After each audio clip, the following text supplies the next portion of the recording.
सालों पहले भारत पर अंग्रेजों का शासन था। अंग्रेजों के पास थी एक बड़ी सेना, आधुनिक हथियार और अपार शक्ति। लेकिन फिर भी अंग्रेज सरकार एक ऐसे भारतीय से डरती थी जिसके हाथ में कोई बंदूक नहीं थी। उसका नाम था बाल गंगाधर तिलक। तिलक सिर्फ एक नेता नहीं थे, वे एक ऐसे व्यक्ति थे जो लाखों भारतीयों के दिल में आजादी की भावना जगा सकते थे।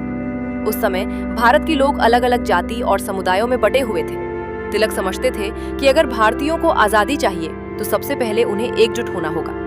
इसीलिए उन्होंने सार्वजनिक गणेश उत्सव को लोकप्रिय बनाया।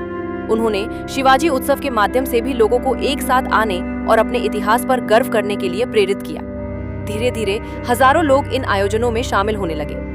अंग्रेज सरकार को अब चिंता होने लगी, क्योंकि उन्हें समझ आ गया था कि ये सिर्फ धार्मिक या सांस्कृतिक उत्सव नहीं है। इनके माध्यम से भारतीयों के बीच एकता और देशभक्ति की भावना तेजी से फैल रही है। लेकिन तिलक यही नहीं रुके। उन्होंने अपने अखबार केसरी के माध्यम से अंग्रेजों की नीतियों का खुलकर विरोध किया। उनकी लेखनी और भाषणों ने युवाओं के अंदर स्वतंत्रता की आग जला दी।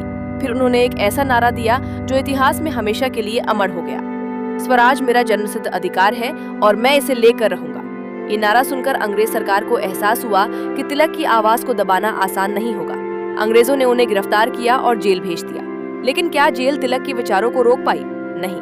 जेल की दीवारों के पीछे भी तिलक लिखते रहे और देशवासियों को प्रेरणा देते रहे। यही वजह थी कि अंग्रेज सरकार तिलक से डरती थी, क्योंकि तिलक के पास ना तो कोई बड़ी सेना थी और ना ही हथियार। उनके पास थी सिर्फ एक चीज, भारतीय जनता का विश्वास। और यही विश्वास आगे चलकर भारत के स्वतंत्रता आंदोलन की सबसे बड़ी ताकत बना। इसीलिए बाल गंगाधर तिलक को आज भी याद किया जाता है, लोकमान्य तिलक के नाम से। और उनका संदेश आज भी इतिहास के पन्नों में गूंजता है, स्वराज मेरा जन्मसिद्ध अधिकार है और मैं इसे लेकर रहूंगा।